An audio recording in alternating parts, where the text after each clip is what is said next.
तो sin x का integration होता है minus cos x plus C, integration of cos x होता है sin x plus C. Obvious सी बात है कि माइंड में ये आता है टेंजेंट कोड का भी पता हो हमें, और अकेले सिकेंड या अकेले कॉसिकेंड आ जाए तो हमें उसका इंटीग्रेशन निकालना भी आना चाहिए। पर ये चारों फॉर्मूले अभी तक हमारे पास नहीं आए। क्यों नहीं आए ये चारों फॉर्मूले अब तक हमारे पास?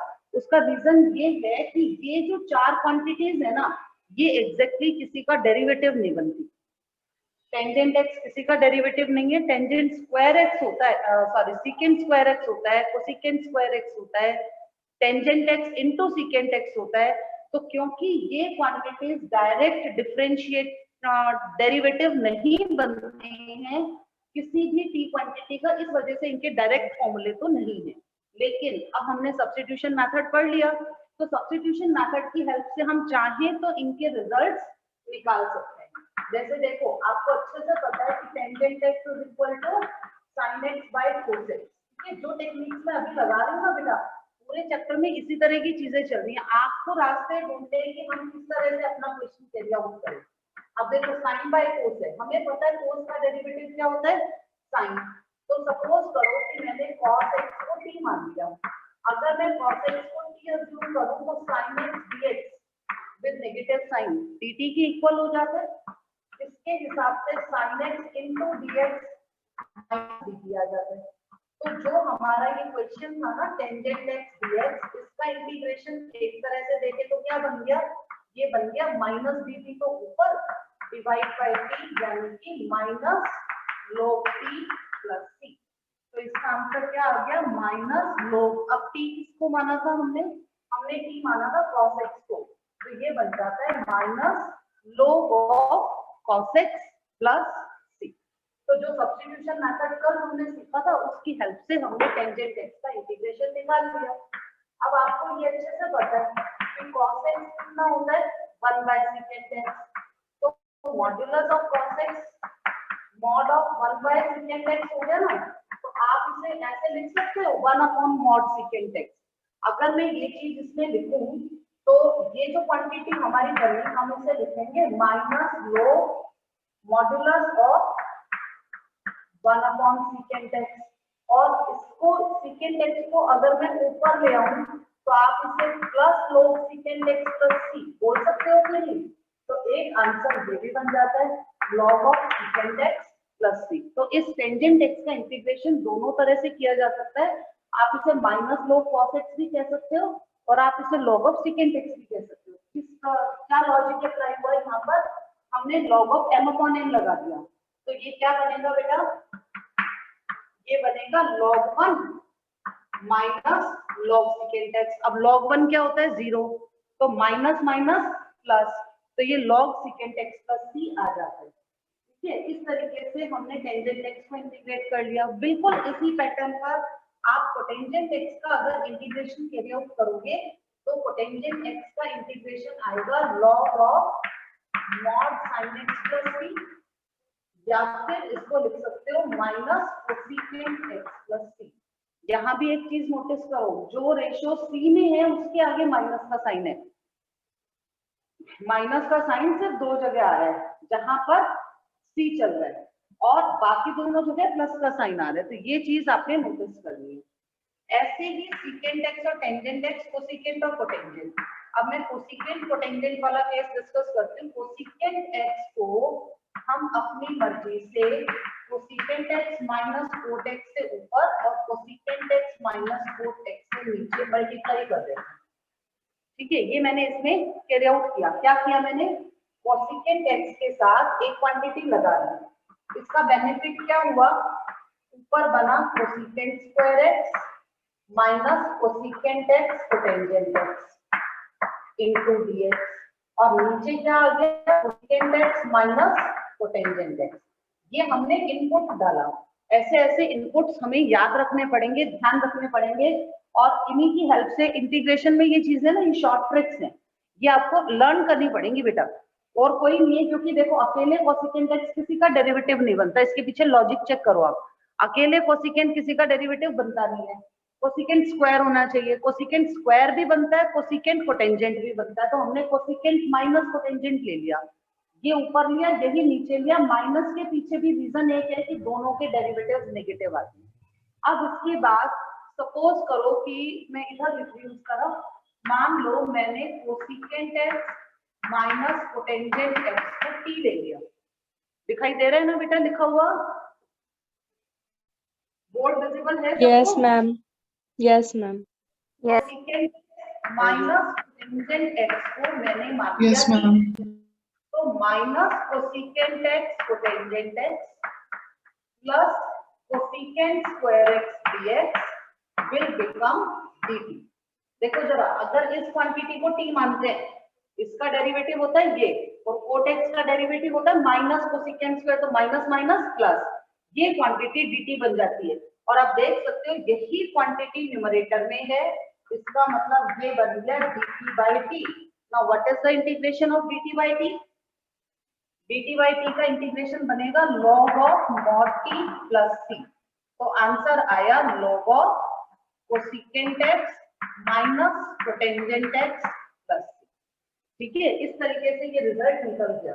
वैसे ये सारे स्टैंडर्ड फॉर्मूले हैं, इनको आप as a standard result use कर सकते हो, कोई इसमें प्रॉब्लम नहीं है, आप सीधे सीधे ये रिजल्ट्स लगा सकते हो। तो आंसर आया log of cosecant x minus cotangent x plus c। और चाहे तो अब हम इसे ऐसे लिख सकते हैं बेटा, 1 minus cos x upon sine x, convert कर सकते हो ना। कोसिकेंट एक्स होता है 1 बाय साइन, ये कोस बाय साइन, तो 1 minus cos x upon sine x. और आप लोगों को अच्छे से पता है, आपने पूरे डिफरेंशिएशन में यूज किया, ये रेशो टेंजेंट एक्स बाय 2 में रिड्यूस हो जाता है। क्यों? क्योंकि 1 माइनस कॉस एक्स क्या बनेगा, 2 साइन स्क्वायर एक्स बाय 2, और साइन एक्स बनेगा 2 sine x by 2 cos x by 2 plus 2 से 2 कैंसिल, एक साइन से एक साइन कैंसिल, बचा कितना, sine upon cos. Sine upon cos का मतलब अब आपका आंसर आ गया log of tangent x by 2 plus c। तो ये आंसर आपका इसमें बन जा रहा है। यहां तक सबको समझ आया कि नहीं? ठीक है, तो इसका आंसर ये भी दिया जा सकता है, ये भी दिया जा सकता है, दोनों एलिजिबल है। एनसीईआरटी की बुक में ये लिखा हुआ नहीं है, आप लिख लीजिए इस चीज को। ऐसे ही जब हम सीकेंट एक्स का निकालेंगे ना, तो सीकेंट एक्स का इनपुट क्या होगा, सीकेंट का डेरिवेटिव हमेशा प्लस में आता है, सीकेंट एक्स का डेरिवेटिव पॉजिटिव होता है, और हमें तो सीकेंट स्क्वायर या सीकेंट टेंजेंट चाहिए, तो हम सीकेंट प्लस टेंजेंट से ऊपर करेंगे, सीकेंट प्लस टेंजेंट एक्स से नीचे करेंगे, और फिर इंटीग्रेट कर देंगे। Again the process will be same, ये t ये dt बनेगा, and your answer will come be log of secant x plus tangent x plus c। और फर्दर बाइफरकेशन करोगे ना, जैसे हम चैप्टर 7 में या इनवर्स ट्रिग्नोमेट्री में या ट्रिग्नोमेट्री में करते हैं, तो और ज्यादा बाइफरकेशन अगर आप इसका लेकर जाएंगे करेंगे, तो आपके पास क्या आ सकता है, देखो जरा, मैं रिडक्शन ही बता देती हूँ। Secant x plus tangent x यानी 1 by cos plus sign by cos, ऊपर आया 1 प्लस साइन, नीचे क्या आया, ओनली कोस। अब आप इसे चाहो तो minus cos pi by 2 plus x, और इसे sine pi by 2 plus x लिख सकते हैं। कोस पाई बाय 2 प्लस एक्स आएगा minus sine x, minus minus plus हो जाएगा, sine pi by 2 plus x आएगा कोस एक्स। अब ऊपर 2 साइन स्क्वायर, नीचे वही सारा प्रोसेस करके यहाँ आपका एंगल बनेगा pi by 4 plus x by 2 plus c। ये फॉर्मूला भी आपकी एनसीईआरटी की बुक में लिखा हुआ नहीं है, लेकिन एलिमेंट्स में है, तो इस तरह से रिडक्शन हो जाता है।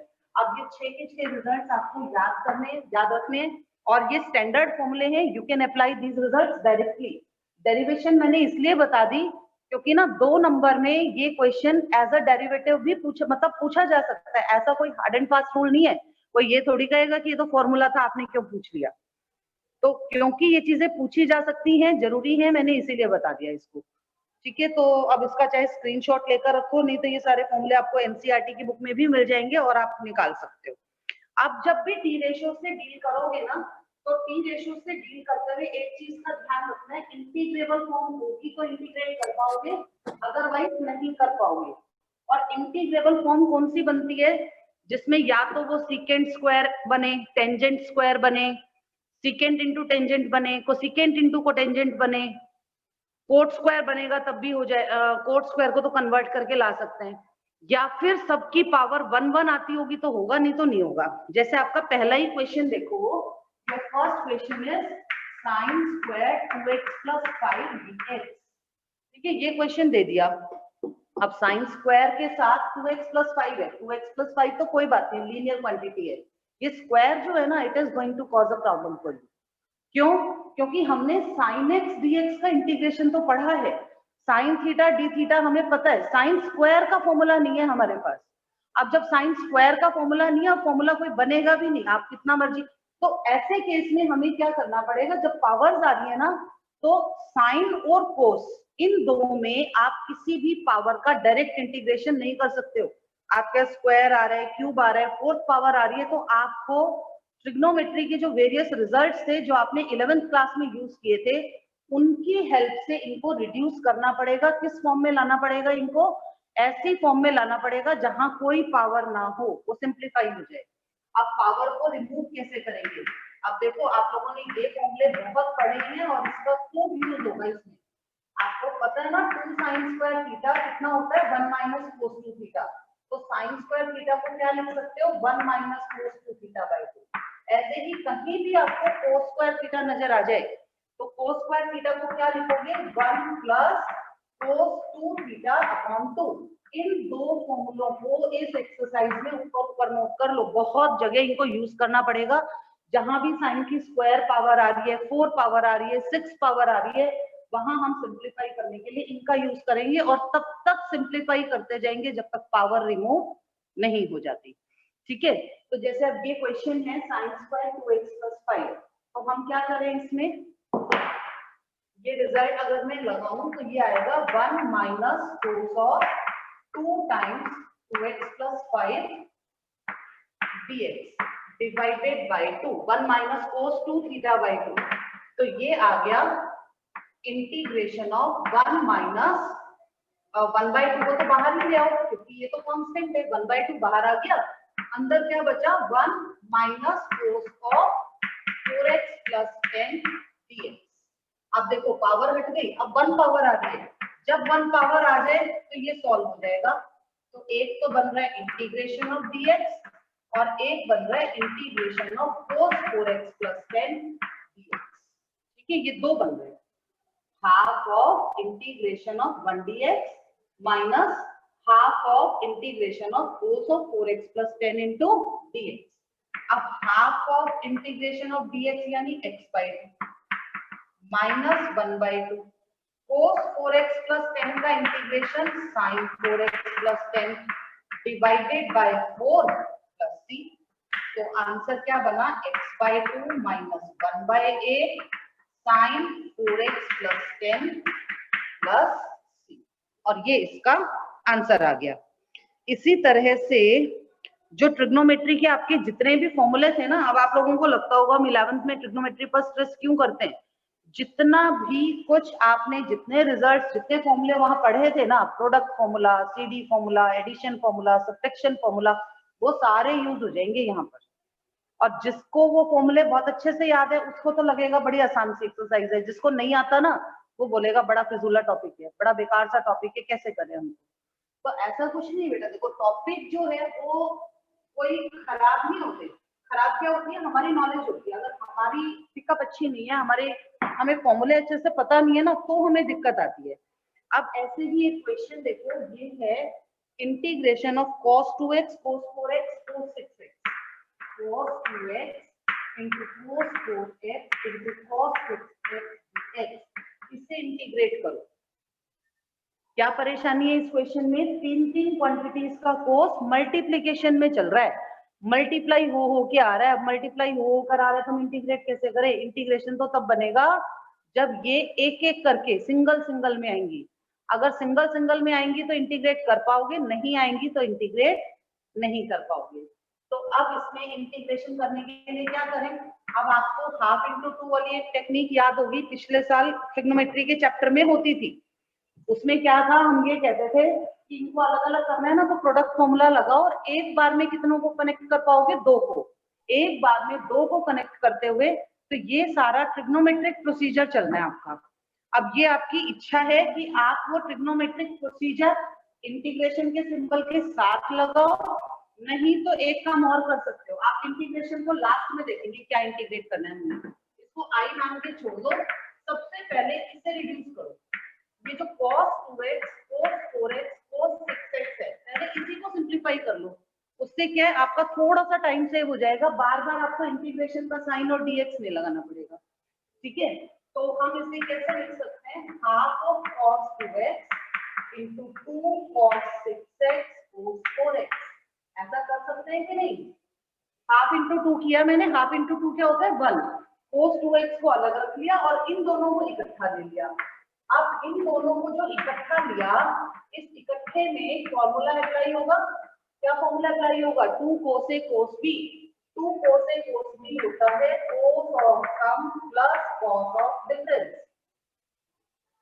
2 cos a cos b, अभी धीरे धीरे याद आएंगे सारे रिजल्ट्स। प्रोडक्ट फॉर्मूला होता था 2 cos a cos b, this is equal to cos of sum plus cos of difference. तो मैंने ये फॉर्मूला यहाँ लगा दिया। इतना लगाने से क्या बेनिफिट हुआ अपने को कि 2 प्रोडक्ट तो हट गए और सम आ गया। अभी एक का पंगा और बाकी है, चलो इसे भी अंदर ले लो। तो cos 10x cos 2x plus cos square 2x, ठीक है। फिर से हाफ इंटू 2 कर दो, फिर से हाफ इंटू 2 करोगे तो 2 को तो ले गए अंदर, 2 को तो दिया अंदर, 2 cos 10x cos 2x plus 2 cos square 2x। जो ऊपर वाला 2 था वो अंदर चला गया, जो नीचे वाला 2 था वो 1/4 बन गया। अब 1/4 इंटू, अब फिर से लगाओ बेटा, राजवाला मैम ने भी तो बताया होगा ना लास्ट में कि बहुत इंपॉर्टेंट टॉपिक है। अब करो 2 cos a cos b, फिर से वही फॉर्मूला लग रहा है 2 cos a cos b यानी cos ऑफ सम मतलब cos of 12x plus cos of difference, difference यानी 8x plus 2 cos square 2x, अभी अभी मैंने बताया ये बनेगा 1 प्लस cos 4x। ठीक है, ये कितना आ जाएगा 1 प्लस cos 4x। अब देखो हमने शुरुआत की थी इस प्रोडक्ट से, और हमारा ये जो प्रोडक्ट है ना, ये प्रोडक्ट यानी कि cos 2x into cos 4x into cos 6x इस सम में कन्वर्ट हो गया। अब जो चीज पहले प्रोडक्ट में चल रही थी वो सम की फॉर्म में आ गई। अब तुम्हें ये लग रहा होगा कहीं कि वो जो प्रोडक्ट फॉर्मूला और एडिशन फॉर्मूला और सीडी फॉर्मूला क्यों पढ़ाते हैं, वो यूं हेल्प करता है हमारी। तो अब ये सारा कैलकुलेशन वर्क हो गया कंप्लीट, हमारे पास ये रिजल्ट आ गया ना। अब इस रिजल्ट को आप इसमें डायरेक्टली यूज करो। 1/4 कांस्टेंट है, ये तो बाहर आ जाएगा। 1/4 और इंटीग्रेशन किसका करेंगे, इंटीग्रेशन करेंगे cos of 12x plus cos of 8x plus cos of 4x plus 1 dx। ठीक है, अब बस अब तो इसके बाद सीधे सीधे आंसर है, सीधे सीधे आंसर है, तो कर लीजिए क्या आंसर आ रहा है इसका। Now you will get sin 12x upon 12 plus sin 8x upon 8 sin 4x upon 4 plus 1 के लिए x plus c। इंटीग्रेट करते हुए मैंने क्या ध्यान रखा, cos 12x का sin 12x, x का जो कोफिशिएंट है उससे डिवाइड कर देंगे। x के सारे लीनियर फंक्शंस को x की तरह ही ट्रीट किया जाएगा, ये पावर नहीं है, ये x का कोफिशिएंट है। तो cos 12x का integration sin 12x divide by 12, यहाँ कोफिशिएंट है 8, तो cos 8x का integration sin 8x divide by 8, sin 4x divide by 4 plus x plus. अब ये क्वेश्चन 4 नंबर में आ जाए तो बहुत आसान क्वेश्चन है ये, लेकिन वही है ट्रिग्नोमेट्री पर पकड़ होनी चाहिए। जिसको फॉर्मूले नहीं आते होंगे वो ऑब्वियसली कंफ्यूज हो जाएगा और वो नहीं कर पाएगा। अब देखो क्वेश्चन नंबर 2nd 3rd बिल्कुल इसी पैटर्न पर होंगे। अब आते हैं क्वेश्चन नंबर 4।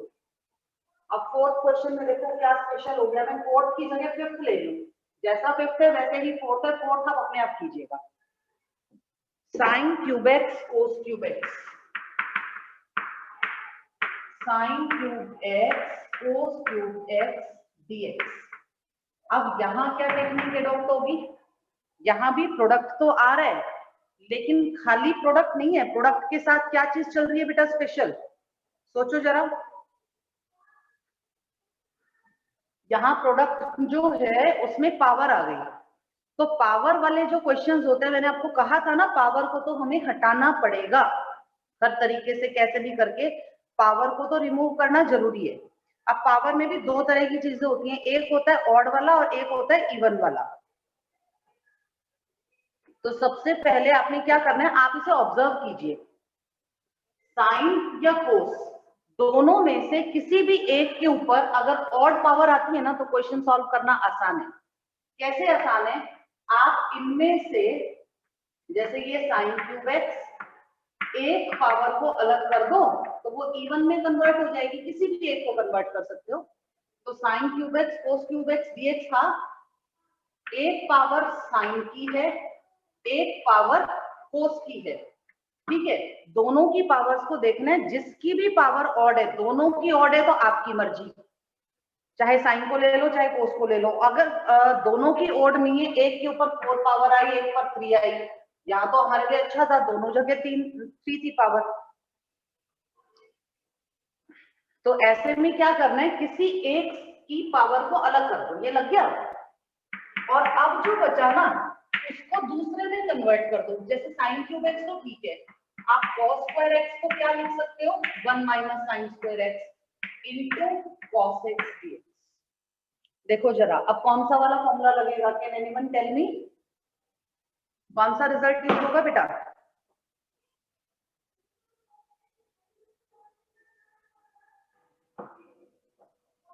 साइन 3x वाला मैम। नहीं बेटा, साइन 3x वाले की जरूरत ही नहीं है। आप देखो जो फॉर्म मैंने ली ना, साइन 3x वाला लगा सकते थे, लेकिन फिलहाल अगर हम देखें तो बिना साइन 3x के हमारा काम चल सकता है। अगर मैं इसे t ले लूं तो ये dt बनता है। देखो हमें साइन 3x तक जाने की जरूरत ही नहीं है। जब ओड पावर होती है यही तो फायदा है अपने को, ओड पावर थी हमने एक को अलग कर दिया, एक को अलग करते पावर कैसी बन गई 2, 3 थी ना, 3 में से एक निकाली तो 2 बच गई। मान लो 5 होती तो 5 में से अगर ये होता ना cos x की पावर 5 तो हम क्या करते, हम इसे ऐसे लिख लेते cos x की पावर 4 इंटू cos x, फिर cos x की पावर 4 को क्या लिख सकते थे, cos स्क्वायर x का होल स्क्वायर, cos स्क्वायर का बनता है 1 माइनस साइन स्क्वायर x। तो ऐसे करके ना पावर्स को एलिमिनेट करना थोड़ा इजी हो जाता है। तो ये हमने टेक्निक लगा दी, एक को अलग किया, बचा cos स्क्वायर को साइन स्क्वायर में ले आए। अब मैंने लगा दिया सब्स्टिट्यूशन मेथड, सपोज करो sin x is t तो cos x dx क्या बन जाएगा dt। ये करने से आपको एक बेनिफिट तो ये हुआ, साइन cos खुद ही रिमूव हो गए पूरी तरह से, sin x को t माना तो ये बना t cube into 1 minus sine square को क्या लिखोगे t स्क्वायर, पीछे वाला dt। देखिए जरा ये बना t cube minus t power 5 dt। अब इसे इंटीग्रेट करना आसान है कि इसे, ये जल्दी इंटीग्रेट हो जाएगा। इसका इंटीग्रेशन क्या आएगा, t क्यूब का होता है t4/4, t5 का होता है t6/6 प्लस c। अब t को रख दो sin x, जब t को sin x रखोगे तो your answer will be sin x power 4/4 minus sin x power 6/6 plus c। बेटा मेरी बात समझ में आई आप लोगों को? ऑड पावर जहां भी मतलब साइन या कोस दोनों में से किसी भी एक के ऊपर ऑड पावर आ रही है तो आप ऑड पावर वाले क्वेश्चन को इस तरीके से सॉल्व कर सकते हो, ठीक है। अब क्वेश्चन नंबर 4 को भी इसी पैटर्न पर करना चाहो तो इससे कर लो, नहीं तो 3x वाला रिजल्ट मैंने रिकमेंड इसलिए नहीं किया, 3x वाले रिजल्ट में ना कई बार हम फॉर्मूला गलत लगा जाते हैं, क्योंकि sin 3x और cos 3x दोनों के रिजल्ट्स मिलते जुलते हैं, माइनस का अंतर होता है। पढ़ा था 11th क्लास में, अप्लाई कर रहे 12th क्लास में। अगर उल्टा लगा दिया ना, प्लस की जगह माइनस या माइनस की जगह प्लस, आगे पीछे कर दिया तो आंसर पूरा गलत हो जाएगा। तो उसकी बजाय ये मेथड अडॉप्ट किया जाए तो ज्यादा बेटर है। अब क्वेश्चन 6 कैसे होगा ये सभी को क्लियर है? जैसे क्वेश्चन नंबर 3 किया था हमने उसी पैटर्न Yes, ma'am. ना 7 भी ऐसे ही हो जाएगा। अब मुझे बताओ 8th क्वेश्चन का रिडक्शन करना आता है? ये तो बहुत फेमिलियर हो गए होगे अब Yes, सबको। ma'am. तो इसको आराम से कर लेंगे आप लोग, पर इसके अंदर ना टेंजेंट स्क्वायर बनेगा बेटा। अब टेंजेंट स्क्वायर या टेंजेंट की इवन पावर्स को कैसे मैनेज करना है, अब उसको देखो। हमने साइन कोस का देख लिया, let us now consider what to do when we are given tangent of something. तो मैं क्वेश्चन नंबर ना 16 ले रही हूँ बेटा, 16th क्वेश्चन। नहीं तो चलो इवन पावर पर आएंगे अभी। सबसे पहले मुझे ये बताओ, ये 10th क्वेश्चन हो जाएगा साइन एक्स की पावर 4। 10, 11 में से एक लेना चाह रही हूं मैं, बोलो कौन सा? Ma'am, 11? 11. Yes. 11th. cos 2x की पावर 4 dx। अभी क्या बताया था? पावर 4 हो तो पंगा है, पावर 2 हो तब भी पंगा है। 2, 4, 6 ये सबसे ज्यादा परेशान करती हैं पावर्स। तो अब 4 में तो एक ही ऑप्शन है हमारे पास, हम इसे cos स्क्वायर 2x का होल स्क्वायर लिख सकते हैं।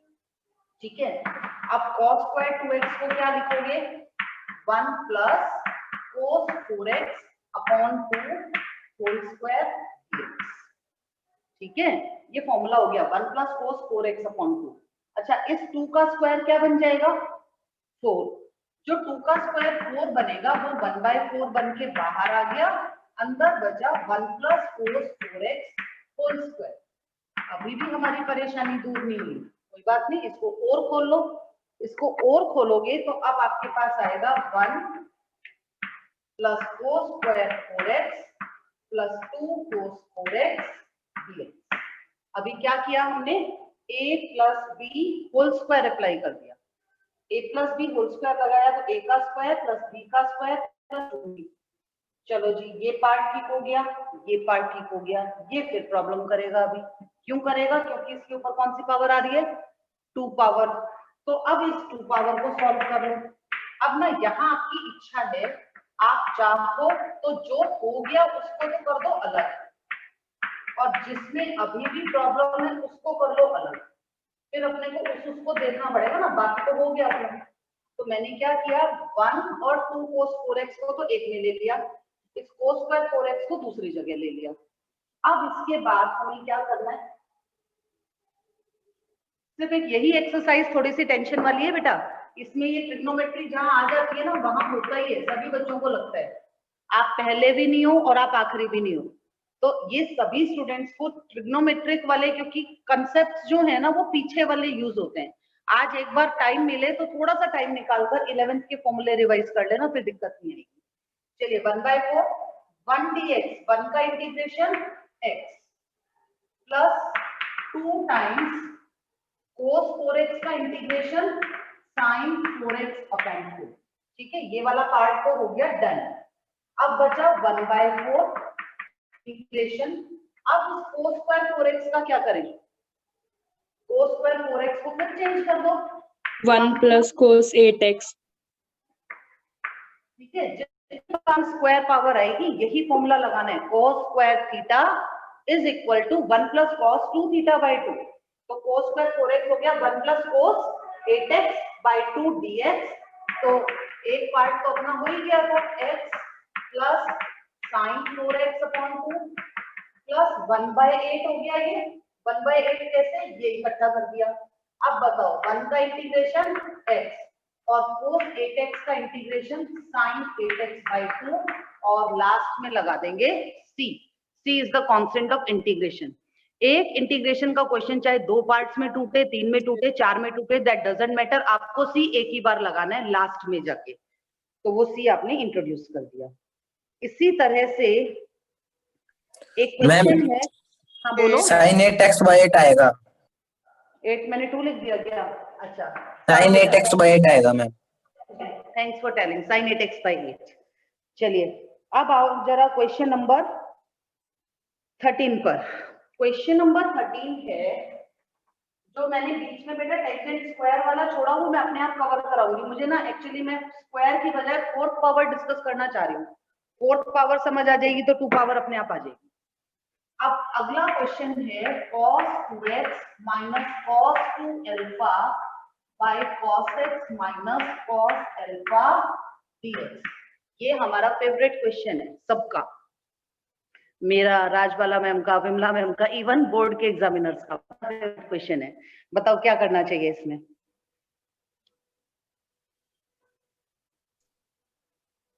cos कितने c बच्चे minus इस cos पे d वाला मानते हैं फॉर्मूला। कि हम ma'am cos c minus cos d वाला formula. cos c minus cos d वाला फॉर्मूला नहीं आएगा, उलझ जाओगे उस फॉर्मूले से।